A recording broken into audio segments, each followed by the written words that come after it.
Today we are working with equations. But what exactly is an equation? An equation is a mathematical sentence. And I want you to think of a balance where one side has to equal the other side. Now when we look at the balance, what's making up the sides are expressions. So truly an equation is a mathematical sentence where one expression is set equal to another expression. Now the expressions can look like x plus 3, or the expressions could just be a number. But we know no matter what, this side has to equal this side. So when I go to solve equations, what I'm solving for is my variable, which is my unknown. Now remember, the variable is like a door, and on the front of the door is a big letter X. What our job is peek behind the door and see what is the number that is hiding behind the X or is being represented by the X. Well, in a simple equation like this, we can just use mental math for that.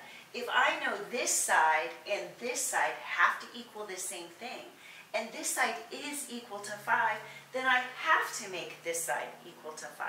And the only number that I could put in place of X would be 2, because 2 plus 3 equals 5. And that 2, or what my variable equals, is called my solution. So never at any time in math can we ever allow our balance to become unbalanced. So that's our job. We have to maintain the balance.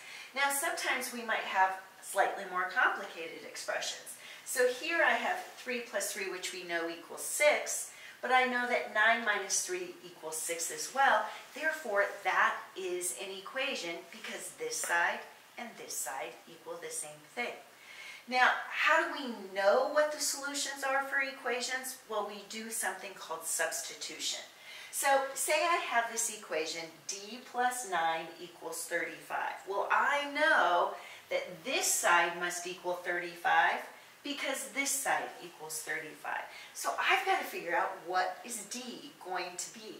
Well, they sometimes will give me some options. They're saying, well, could d equal 16? Well, the only way I know is if I substitute 16 in for my variable d. So I literally replace my variable d with the number 16, and then I'm going to see if this side will equal 35. Well, when I do 16 plus 9, that equals 25. The other side is equal to 35. I can tell already I'm out of balance, and I'm not allowed to be out of balance. So therefore, 16 cannot be a solution to this equation. But then they say, well, try 26. Well, again, I'm going to substitute 26 in for my variable. And I'm going to do 26 plus 9, which is 35.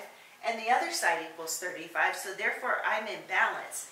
Therefore 26 must be a solution, yes, to this equation. Now, other times they're going to say, well, is the solution true or false? Well, if I have something like 5n equals 40, remember that's 5 times n. So when I go to substitute that 8 in for n, it's not 58, it's 5 times 8. And I know 5 times 8 equals 40, and 40 equals 40, therefore that equation is true. Versus if I have this equation, 11 minus b equals 6, and they're telling me, well, b equals 6. If I substitute 6 in for that b, 11 minus 6 is 5, that does not equal 6. I am out of balance, therefore that is false. So we can always use substitution, and we can figure out what our variables would have to be and if they make the equation true just by using that substitution. So that's all we really need to do for today. Now it's your turn. Go have some fun with math.